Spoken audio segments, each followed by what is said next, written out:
Shalom, berjumpa lagi dalam channel Klavo Sukacita. Dari tempat ini saya hendak ingin membagikan kebenaran firman Tuhan bagi kita sekalian. Oleh sebab itu, sebelum kita membaca, mendengar, merenungkan kebenaran firman, mari kita tunduk kepala, kita bersatu dalam doa. Kita berdoa. Kepada Allah yang hidup, Allah yang mempunyai kebenaran firman ini, Allah yang disebut adalah firman itu, kami hendak ingin membaca dan merenungkan kebenaran firman-Mu. Oleh sebab itu Tuhan Yesus, biarlah Engkau mau mengurapi kami, beri hikmat bagi kami, agar dalam membaca dan merenungkan kebenaran firman, kami mau benar-benar dimengertikan oleh Engkau sendiri akan apa arti firman bagi kehidupan kami. Oleh sebab itu Tuhan Yesus, ampuni setiap salah dan dosa kami, agar lewat kebenaran firman, dosa-dosa itu tidak menjadi penghalang, tetapi Tuhan mau terus menyelamatkan kami lewat firman-Mu yang hidup, agar kami mau tetap bertumbuh, berbuah, bahkan kami mau terus menjadi alat kesaksian Tuhan yang kecil di tengah-tengah dunia ini. Bersabdalah bagi kami ya Tuhan, karena kami telah siap sedia mendengarkan kebenaran firman-Mu. Amin. Firman Tuhan bagi kita pada saat ini terdapat dalam kitab Kudus Perjanjian Lama, yaitu kitab Nehemia pasalnya yang pertama, ayatnya yang ke-10 dan ayat yang ke-11. Di sana diperkatakan doa Nehemia bagi orang Israel. Ayat 10 dan ayat yang ke-11 berbunyi demikian: bukankah mereka ini hamba-hambamu dan umat yang telah kau bebaskan dengan kekuatanmu yang besar dan dengan tanganmu yang kuat? Ya Tuhan, berilah telinga kepada doa hamba-Mu ini dan kepada doa hamba-hamba-Mu yang rela takut akan nama-Mu, dan biarlah hamba-Mu berhasil hari ini dan mendapat belas kasihan dari orang ini. Ketika itu aku ini juru minuman raja. Sampai demikian jauh pasal kebenaran firman Tuhan yang dikatakan berbahagia bagi kita semua yang mau membaca, mendengar, merenungkan, bahkan kita mau melakukan kebenaran firman Tuhan itu dalam hidup dan kehidupan kita hari lepas hari. Bapak Ibu Saudara-saudari pendengar Klavos dimanapun Anda berada, dari kebenaran firman Tuhan kita Nehemia pasal 1 ayat 10 hingga ayatnya yang ke-11, maka saya mengangkat suatu tema kecil untuk kita renungkan bersama-sama di hari ini dengan tema yang berbunyi mencurahkan isi hati kepada Tuhan. Tema kita sekali lagi berbunyi mencurahkan isi hati kepada Tuhan. Bapak Ibu Saudara-saudari pendengar Klavos yang Tuhan Yesus kasihi, kasih dan pedulian Nehemia terhadap bangsanya, imannya yang tulus kepada Tuhan, dan kecakapan dalam melaksanakan tugas ini merupakan sebuah modal utama Nehemia untuk dipakai oleh Tuhan untuk memimpin bangsa Israel. Nah, Bapak Ibu Saudara-saudari yang diberkati Tuhan, Nehemia dipakai Tuhan untuk memimpin pembangunan kembali Yerusalem yang telah porak-poranda beserta tembok kota yang mengelilinginya. Dialah satu-satunya orang Yahudi yang sangat sedih tak kalah mendengar berita yang disampaikan oleh Hanani dan orang-orang dari Yehuda tentang kondisi yang sangat menyedihkan di Yerusalem. Tentunya berita ini Bapak Ibu yang diberkati Tuhan tidak hanya didengarkan oleh Nehemia saja, namun ada begitu banyak orang yang juga mendengar tentang tuturan dari kejadian tersebut. Nah, namun ternyata hanya Nehemia yang hatinya ini tersentuh. Ia amat sedih mendengarkan semua kisah duka di kota asalnya itu. Nah, ketika Nehemia mendengar dan melihat runtuhan tembok Yerusalem itu, Nehemia mulai menangis pilu di hadapan Tuhan. Kemudian Nehemia ia mengoyakkan jubahnya sebagai tanda kesungguhan hatinya dalam setiap peristiwa kejadian yang terjadi pada waktu itu. Nah, lalu Nehemia mulai berpuasa di hadapan Tuhan. Nehemia mulai mencurahkan isi hatinya kepada Tuhan. Nah, dalam kebenaran firman Tuhan dari kisah Nehemia ini, ada 3 hal dalam doa seruan hati Nehemia kepada Tuhan.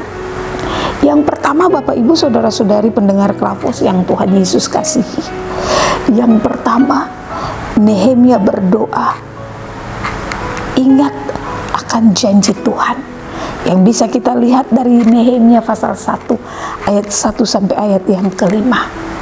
Di sana Nehemia berdoa karena dia tahu hanya Allah satu-satunya Tuhan yang berkuasa, hanya Allah yang maha besar, hanya Allah sajalah yang penuh dengan kasih. Bahkan Allah tidak pernah mengingkar setiap janji-janjinya. Nehemia tetap percaya, bahkan Nehemia mengikat perjanjian. Nehemia percaya bahwa Allah mengikat perjanjiannya dengan umat kepercayaannya. Nehemia yakin bahwa Tuhan tahu penderitaan umatnya. Tuhan pasti ingat akan setiap perjanjiannya. Dan Nehemia percaya bahwa hanya di dalam Allah sajalah ada sebuah kelegaan, karena Nehemia percaya Allah yang setia pada janjinya. Ia akan mendengarkan setiap pergumulan doa daripada Nehemia.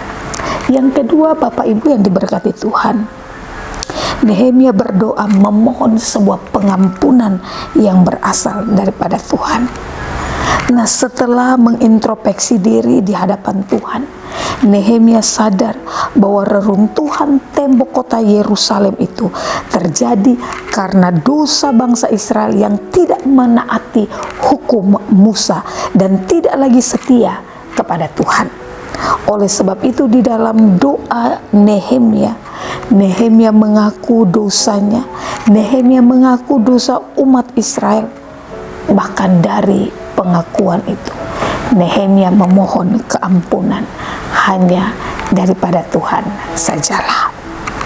Yang ketiga, Bapak Ibu yang diberkati Tuhan, Nehemia berdoa agar mereka diberikan sebuah pemulihan yang berasal daripada Tuhan. Nehemia memohon pemulihan daripada Tuhan Allah. Nehemia mengingat akan janji-janji Tuhan. Nehemia ingat dan Nehemia memohon hanya kepada Tuhan.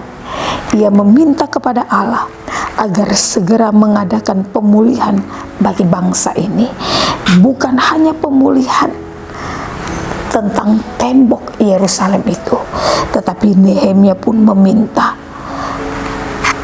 yang terpenting dan yang terutama adalah sebuah pemulihan rohani dari umat Tuhan, agar mereka bisa kembali taat kepada perintah Tuhan. Mereka bisa kembali untuk tetap setia pegang janji Tuhan dalam hidup dan kehidupan mereka. Nah, Bapak Ibu Saudara-saudari yang diberkati oleh Tuhan, menjadi suatu pertandatanyaan dalam kehidupan Bapak Ibu dan saya. Pernahkah Bapak Ibu dan saya kita menghadapi persoalan yang sangat berat dan memilukan hati? Pernahkah Bapak Ibu dan saya kita mengalami sebuah persoalan yang sama sekali kita merasa bahwa tidak ada jalan keluar dari setiap persoalan itu? Apakah yang bisa kita lakukan? Apakah kita hanya bisa melakukan untuk terus mengeluh, menangis, dan kita memohon agar orang dapat mengasihi kita? Ataukah kita masa bodoh? Atau apakah kita mau terus mencari Tuhan dan mencurahkan isi hati kita kepada Tuhan? Nah, Bapak Ibu yang diberkati oleh Tuhan kita Yesus Kristus, hari ini dari pertanyaan ini, dari pembacaan ini, hari ini Bapak Ibu dan saya, kita harus bersyukur. Mengapa? Karena kita boleh belajar dari Nehemia yang bertanggung jawab. Kita mau belajar dari Nehemia yang mau mengakui kesalahan bangsanya, yang mau mewakili bangsanya untuk memohon pengampunan daripada Allah. Mari kita mau mengikuti teladan Nehemia. Kita mau hidup untuk mau tetap berpegang, berserah hanya kepada Tuhan. Kita mau peduli terhadap orang-orang dan lingkungan sekitar kita. Kita mau peduli terhadap keluarga kita. Kita mau peduli terhadap sanak saudara kita dan siapapun yang Tuhan percayakan kepada kita. Kita mau tetap minta agar Tuhan berkenan untuk mau memakai kita menjadi alat kesaksian Tuhan untuk mendatangkan sukacita dan kedamaian. Bapak Ibu saudara-saudari yang diberkati Tuhan, di saat Bapak Ibu dan saya kita berada dalam sebuah pergumulan, jangan pernah kita mau diam. Jangan pernah kita mau masa bodoh. Jangan pernah kita mau mencari jalan lain. Tetapi dari kebenaran firman Tuhan, dari kisah Nehemia, Allah mau mengajarkan, Nehemia mau mengajarkan untuk kita mau tetap datang kepada Tuhan, untuk kita mau mencurahkan isi hati kita kepada Tuhan, dengan kita mau tetap ingat dan percaya bahwa janji Tuhan itu ya dan amin dalam hidup kita. Bahwa janji Tuhan, Dia akan mengerti, Dia akan peduli dalam setiap persoalan kehidupanmu dan kehidupanku. Kemudian kita mau memohon pengampunan Tuhan atas setiap dosa-dosa kita. Kita memohon agar sekiranya Tuhan mau memulihkan kita. Dan tentunya Tuhan pasti mau mendengar seruan doa Bapak Ibu dan saya. Dan terlebihnya lagi, Ia akan menjawab kita indah pada waktu Tuhan.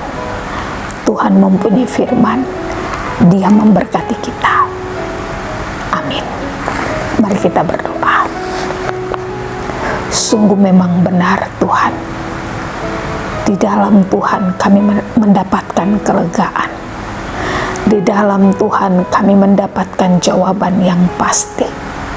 Di dalam Tuhan kami mendapatkan kemampuan. Di dalam Tuhan kami mendapatkan sukacita dan damai sejahtera. Oleh sebab itu, lewat kebenaran firman Tuhan, kami mau belajar daripada Nehemia yang mau mencurahkan seluruh isi hati lewat pergumulan doa di hadapan Tuhan Allah. Tuhan tolong kami pribadi lepas pribadi, baik hamba yang menyampaikan kebenaran firman, tetapi juga kami yang sebagai pendengar firman. Tuhan mampukan kami lewat kuat kuasa Roh Allah-Mu yang kudus, agar kami tidak hanya menjadi pendengar saja Bapa. Mampukan kami Tuhan, agar kami mau menjadi pelaku-pelaku firman yang setia dalam hidup dan kerja kami. Terima kasih banyak Tuhan Yesus. Hamba berdoa lewat channel Klavos Sukacita ini. Biarlah banyak jiwa yang terus diberkati lewat setiap kebenaran-kebenaran firman yang disampaikan lewat bibir mulut hamba-hambamu yang Tuhan percayakan, yang Tuhan pakai dalam mewartakan kebenaran firman bagi setiap orang yang rindu mendengarkan suara Tuhan lewat firman Tuhan ini. Terima kasih banyak Tuhan Yesus.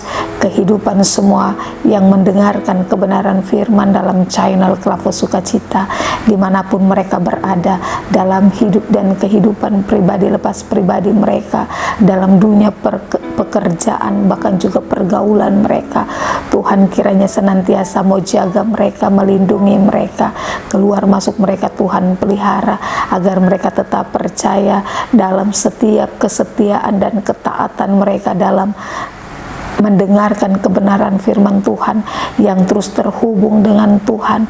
Mereka terus diberkati oleh Tuhan, dimampukan oleh Tuhan untuk juga mau terus menjadi saluran berkat, baik di tengah-tengah kehidupan keluarga mereka, dalam kehidupan pekerjaan pelayanan mereka, tetapi juga dalam dunia pergaulan mereka. Terima kasih banyak Tuhan Yesus, semua hamba-hamba Tuhan yang Tuhan pakai lewat channel Klavos Sukacita ini, Tuhan kiranya senantiasa memberkati, beri hikmat bagi kami, beri kekuatan, kesetiaan, ketaatan, agar lewat kebenaran firman yang boleh kami sampaikan, banyak jiwa yang terus diberkati, tetapi juga dalam kehidupan pribadi keluarga kami, Tuhan kiranya senantiasa memberkati. Terima kasih banyak Tuhan Yesus. Hamba percaya Tuhan, kiranya Tuhan juga senantiasa memberkati semua anak-anak Tuhan yang Tuhan pakai dalam channel Klavos Sukacita ini. Tuhan memberkati hari-hari hidup mereka, masa muda mereka. Tuhan kiranya senantiasa taruh roh sukacita, damai sejahtera, agar mereka terus diberkati oleh Tuhan, menjadi alat kesaksian Tuhan yang kecil di tengah-tengah dunia ini. Terima kasih banyak Tuhan Yesus.